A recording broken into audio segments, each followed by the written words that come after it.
안녕하세요. 반갑습니다.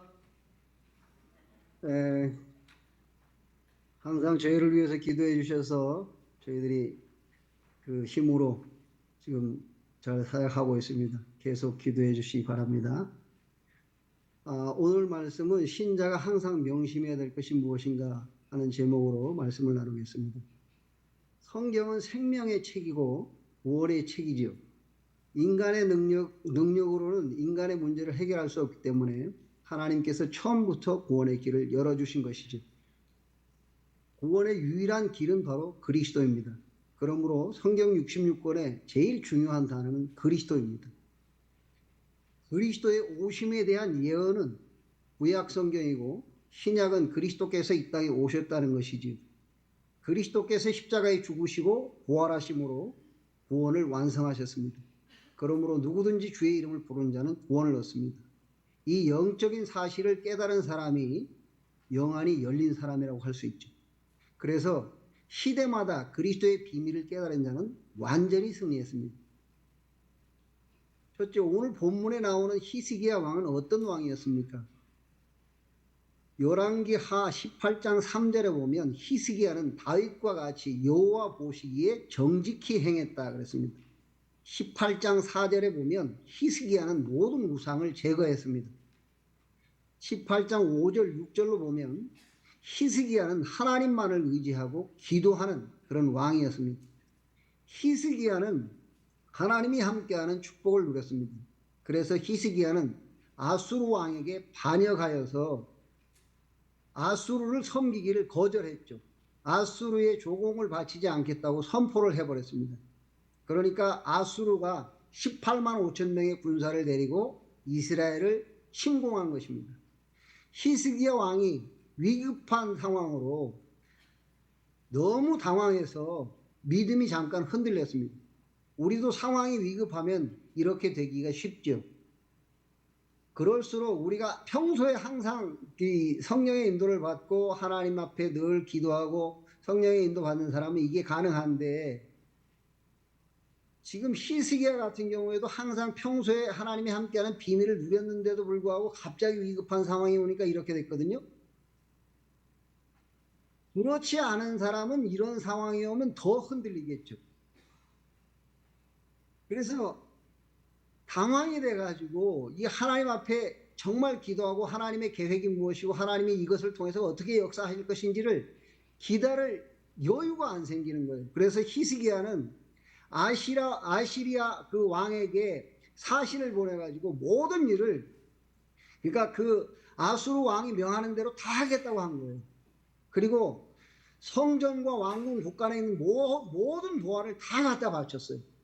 심지어 그것도 모자라가지고 히스기야는 성전 기둥에 박혀 있던 금 뭐 이런 보석 같은 걸 전부 다 벗겨가지고 아수르 왕에게 다 갖다 바쳤죠. 18장 21절에 보니까 히스기야는 그 상황을 모면하려고 이집트 왕에게 군사를 요청했습니다. 우리가 한번 불신앙이 계속 우리 속에 이렇게 일어나기 시작하면 계속해서 그 불신앙의 방법을 쓰려고 하죠.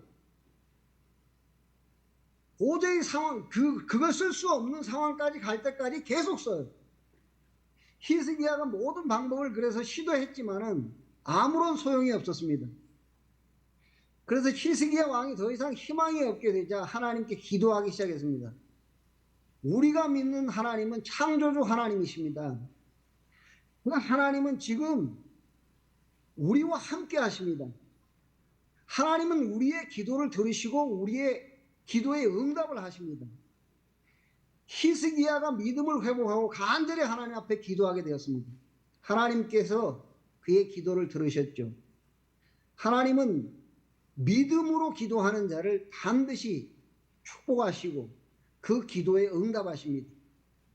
그날 밤에 하나님이 역사하셨죠. 하나님은 주의 사자를 보내서 아수르 군사 18만 5천을 송장으로 만들어버렸습니다.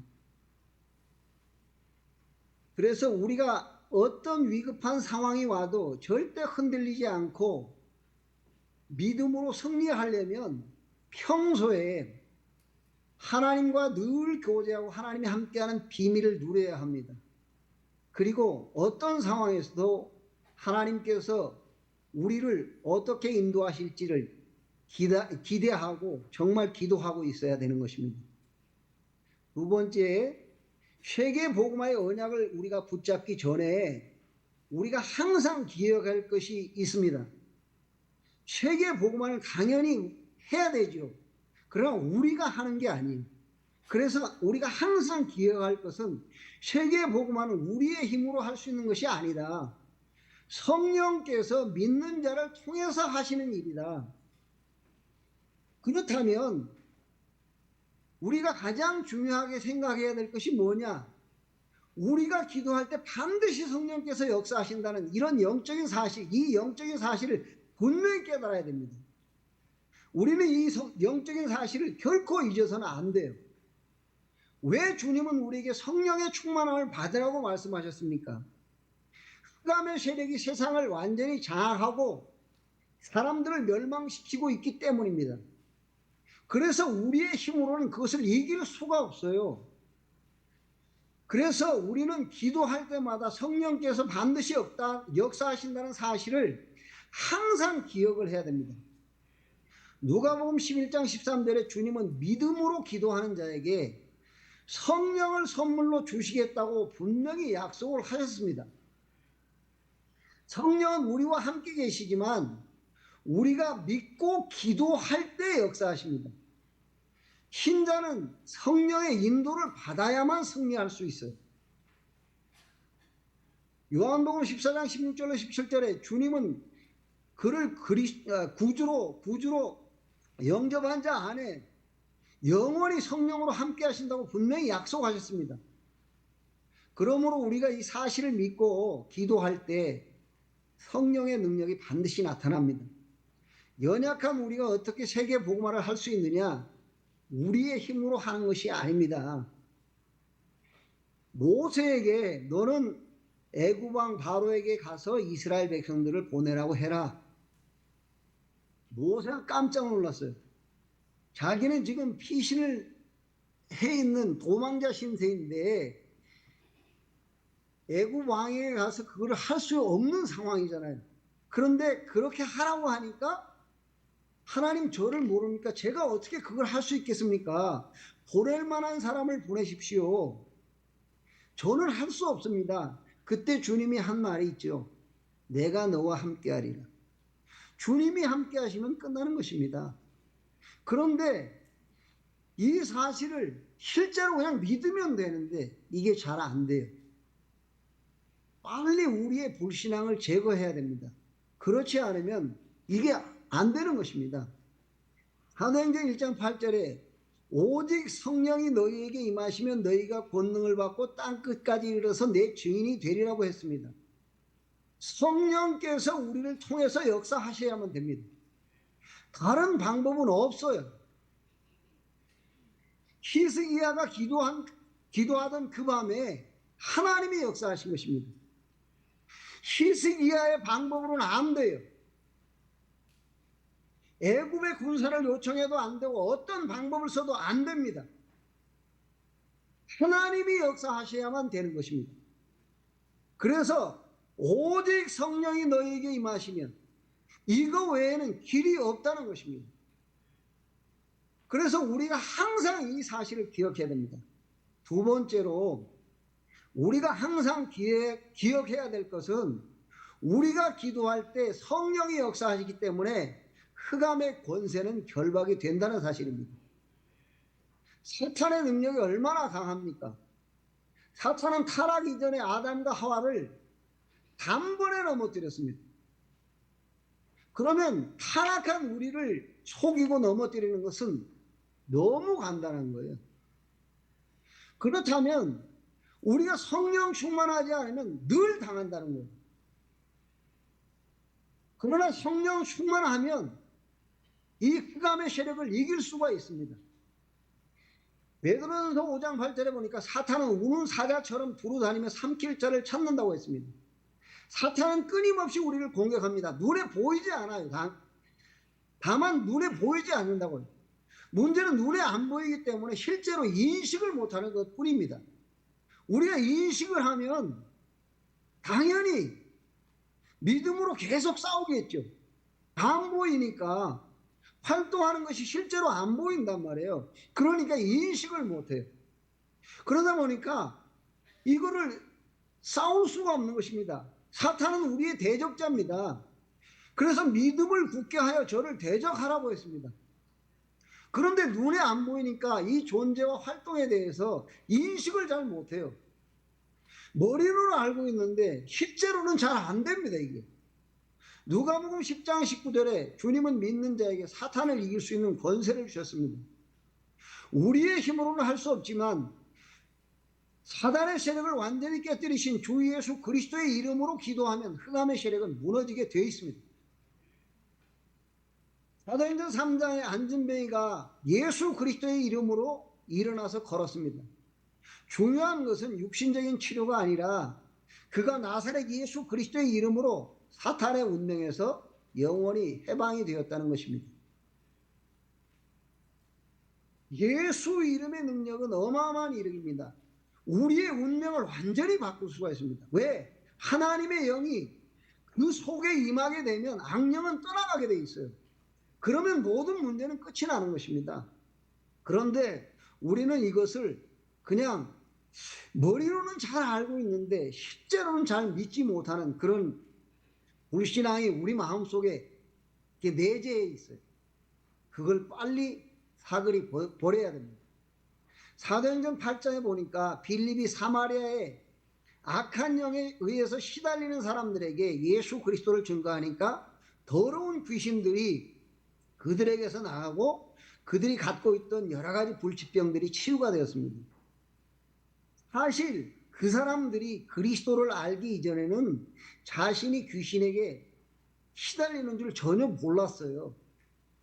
예수 그리스도를 실제로 구주로 영접하고 나니까 악한 영이 떠나가게 되고 자신들의 문제가 해결된 이후에야 그 영적인 실제를 깨달은 것입니다. 지금 불신자들이 전혀 이 사실을 모르고 신자들도 이것을 눈에 안 보이니까 잘 인식을 못해요. 머리로는 알고 있는데. 사도행전 16장에 보니까 바울을 통해서 귀신 들린 여종이 예수 이름으로 귀신으로부터 영원히 해방되었습니다. 우리는 지금 영적인 전쟁 중입니다. 바울은 우리는 그리스도의 군사라고 했죠. 우리의 사명은 사탄이 장악한 세상을 구원하는 것입니다. 사탄의 진을 파하고 이 땅에 하나님의 나라가 임하도록 하는 것입니다. 우리의 힘으로는 절대 영적 전쟁에서 승리할 수가 없습니다. 전쟁은 반드시 이겨야 됩니다. 이 사탄의 세력을 깨뜨린 주님이 지금 나와 함께 성령으로 동행하신다는 사실입니다. 그런데 그래서 우리가 성령 충만하지 않으면 이 전쟁에서 승리할 수가 없어요. 전쟁에서 패하면 폭발되는 것입니다. 그래서 시대마다 승리한 사람들은 생명을 걸고 이 싸움을 했죠. 눈에 안 보이기 때문에 이거는 그러니까 이 사실을 실제로 모르면 생명 걸고 싸울 수가 없어요. 그런데 이 사람들은 실제를 알았기 때문에 생명을 걸고 싸울 수가 있는 것입니다. 이걸 안 믿는데 어떻게 생명을 걸고 싸웁니까? 믿어야 이게 생명을 걸고 싸울 수가 있는 거예요. 영적인 실제를 아는 사람만 싸울 수 있는 싸움이 영적 싸움입니다. 우리의 대적이 누구인지 알기 때문입니다. 어떻게 활동하고 있는지 알고 있기 때문에 어떻게 해야 이 사단의 세력들을 무너뜨리고 영적 싸움에 승리할 수 있는지 알기 때문에 생명 걸고 싸우는 것입니다. 그런데 대부분의 성도들은 이 영적인 전쟁이라는 사실을 인식하지를 못하고 있죠. 머리로는 알고 있습니다. 싸워야 된다는. 그런데 실제를 모르면 싸움이 안 돼요. 싸울 수가 없습니다. 그리고 실제를 안 믿으면 영권을 사용하는 그런 기도도 조금 하다 못하게 돼 있어요. 왜? 이상해져.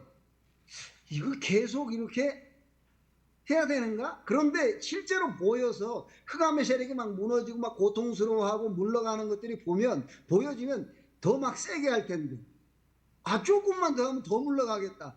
보이면 막 계속 하잖아요. 근데 안 보인다고, 이게. 그 다음에 세 번째로, 성경은 하나님께서 주의 사자를 보내서 주의 백성을 도우셨다고 분명히 말씀하고 있습니다. 우리는 이 영적인 사실을 항상 기억해야 됩니다. 언약의 백성들이 기도할 때 하나님은 주의 천사를 보내서 하나님의 뜻을 이루도록 도우십니다. 출애굽기 14장에 모세가 기도할 때 하나님은 주의 사자를 보내서 모세를 도우셨습니다. 사드락 메삭 아벳느고가 불 가운데 들어갔을 때 하나님은 주의 사자를 보내서 그들을 보호하셨습니다. 이 영적인 사실을 깨달아야 세상을 정복할 수가 있습니다. 왜냐? 세상은 온갖 방법 다 동원합니다. 별 사기꾼이 다 있어요. 그런데 우리도 그 사람들과 같이 똑같이 잔머리 굴려가지고 사기칠 수는 없잖아요. 지는 거잖아요. 그래서 이 영적인 사실을 깨달아야만 세상을 정복하고 이길 수가 있다. 하나님이 주의 사자를 보내서 사자들의 입을 막고 다니엘을 보호하셨죠. 오늘도 보니까 히스기야 19장 35절에 히스기야가 기도할 때 그 밤에 여호와의 사자가 아수르 군사 18만 5천 명을 쳐서 죽였습니다. 다 송장이 되었다고 했습니다. 사도행전 12장에 보니까 베드로가 복음 전하다가 복음을 전하는데 그 유대 종교 지도자들이 그를 잡아가지고 감옥에 가뒀습니다. 성도들은 그를 위해서 기도했습니다. 그 밤에 하나님이 주의 천사를 보내서 베드로를 감옥에서 나오게 하셨죠. 바울이 풍랑을 만났을 때도 주의 사자를 보내셔서 그에게 말씀하셨습니다. 우리가 기도할 때 하나님은 주의 천사를 보내서 반드시 응답하십니다. 이 영적인 비밀을 깨달은 사람들을 통해서 하나님은 역사하십니다. 그래서 하나님이 위기에 처한 예레미야에게 말씀하셨습니다. 너는 내게 부르짖어라. 내가 너에게 응답하겠고 네가 알지 못하는 크고 비밀한 일을 보이리라. 틀림없이 하나님은 성령으로 우리와 함께 계십니다. 우리가 이 사실을 믿고 기도할 때 성령께서 역사하십니다. 그래서 하나님의 역사를 이루었던 모든 사람들의 특징이 뭡니까? 아브라함은 세상적 기준으로는 어리석어 보이는 선택을 했죠. 소돔과 고모라 땅, 너무나 기름지고 좋은 땅, 그걸 전부 다 롯에게 양보하죠. 그리고 자기는 산지를 택합니다. 모든 것을 롯에게 양보하고 단을 쌓고 기도하기로 한 것입니다. 왜? 전능하신 하나님이 자기를 불렀고 복의 근원으로 나를 삼으셨고 반드시 하나님은 나를 통해서 역사하실 거라는 걸 믿었기 때문입니다. 세상 사람들의 기준으로 볼 때는 바보 같은 선택을 한 것입니다. 어리석은 선택을 한 거죠. 다니엘 같은 경우 기도하면 죽임을 당하는데 한 달만 기도 안 해도 되는데 그런데도 불구하고 죽음의 위험을 당하는데도 불구하고 기도했습니다. 그것도 창문을 열어놓고 하루에 3번씩 하나님께 감사했다. 바보 아닙니까? 세상적 기준으로 봤을 때 바보예요. 그러나 영적인 사실을 알고 있기 때문에 누구보다도 현명하고 지혜로운 사람인 것입니다. 사람들은 상황을 모면하기 위해서 그 당시에도 다니엘과 그 친구들 몇몇을 제외하고 모든 사람들은 그 상황을 모면하기 위해서 머리를 굴렸습니다. 요 순간만 모면하면 돼. 나야 뭘 할 수 있지. 참 똑똑한 생각이죠. 머리 좋죠. 세상적 기준으로 볼 때는 굉장히 똑똑하고 현명한 사람 같지만 가장 어리석은 사람이 바로 이 사람입니다. 왜? 영적인 사실을 전혀 모르기 때문에. 영적인 실제를 알기 때문에 기도가 모든 것보다 우선이 될 수밖에 없었던 겁니다. 그 사람들은. 그런데 이 영적인 실제를 모르는 사람들은 기도가 모든 것보다 우선이 될 수가 없어요. 뭔가를 해야 됩니다. 초대교회 성도들은 무엇을 했습니까? 죽음의 위협에도 굴하지 않고 전혀 기도에 힘썼다. 그 당시에 마가다락방에 모이면 안 되는데 모였어요. 그리고 전혀 기도에 힘썼습니다. 마음을 같이 해서. 영적인 사실을 모르는 자는 머리로는 이걸 아는데 실제로는 이게 잘 안 되게 돼 있어요. 자기가 뭔가를 해야지 기도하고 하나님이 역사하실 때까지 기다릴 수가 없어요. 바로 앞에 홍해 바다가 가로막혀 있고 뒤에 애국 군사 쫓아오고 하나님은 눈에 안 보이고 이때 하나님이 역사하시도록 기도할 수 있다. 가만히 하나님 앞에 가만히 서서 하나님이 우리를 구원하시는 그 역사를 기다리고 기다릴 수가 없어요. 뭔가 헛소리를 해야 됩니다. 야, 이러다가 다 죽는다. 빨리 무슨 가서 잘못했다고 빌든지 대책을 세워야지. 우리 중에 대표를 뽑아서 빨리 그저 애고방에게 보내든지 해서 이거 빨리 우선 이 문제를 해결해야 된다. 이 위급한 상황을 해결해야 된다. 그러고는 안 돼요. 남 뒤에 무슨 뭐 잘잘못을 따대든지 뭐 하든지 해라. 그게 참 사람들의 생각으로 세상 기준으로는 굉장히 머리가 잘 돌아가고 현명한 거죠. 가만히 서서 하나님이 우리를 어떻게 구원하시는지 하나님의 역사를 기다려라. 그렇게 말하는 모세는 미친 사람인 것입니다. 영적인 사실을 모르니까. 우리는 실제로 믿음을 회복해야 됩니다. 머리로 아는 거 말고. 우리가 아는 지식이 실제적인 뜸이로 믿음으로 완전히 바뀌어야 돼요. 아는 것이 믿는 것으로 바뀌어야 돼요. 그래서 영적인 사실을 깨닫고 영적 전쟁에 승리하는 여러분이 되시기를 예수 그리스도의 이름으로 축원합니다. 한 사람이라도 이런 분들이 나온다면 대구를 완전히 뒤집고도 남을 것입니다. 어떤 상황에서도 여러분 흔들리지 마시고 하나님은 분명히 여러분과 성령으로 함께 하십니다. 성령이 역사하면 어떤 문제도 해결할 수 있습니다. 언약을 붙잡고 기도에 승리하는 여러분 되시기를 예수 그리스도의 이름으로 축원합니다. 기도하겠습니다. 살아계신 하나님 아버지 감사합니다. 부족하고 연약한 저희들, 소망이 없는 저희들 그리스도로 말미암아 하나님의 자녀 삼으시고 우리의 연약함을 아시고 성령으로 함께 하시며 우리에게 그리스도의 이름에 놀라운 권세를 사용할 수 있는 권세를 허락하여 주시니 감사합니다. 이제 영적 싸움에 승리하게 하시고 모든 불신앙을 다 버리고 자신을 이기고 세상을 이기고 사탄을 이기고 하나님의 나라를 우리가 사는 모든 현장에 임하도록 그 역사에 우리가 도구로 쓰임받을 수 있도록 우리를 사용하여 주시고 우리에게 산 믿음을 회복시켜 주시옵소서. 우리를 통하여 주님이 영광을 받아주시고 계획하신 지역과 민족 세계 복음화의 놀라운 역사를 이루어 주시옵소서. 우리를 도구로 사용하여 주실 줄 믿고 살아계신 주 예수 그리스도의 이름으로 기도하옵나이다. 아멘.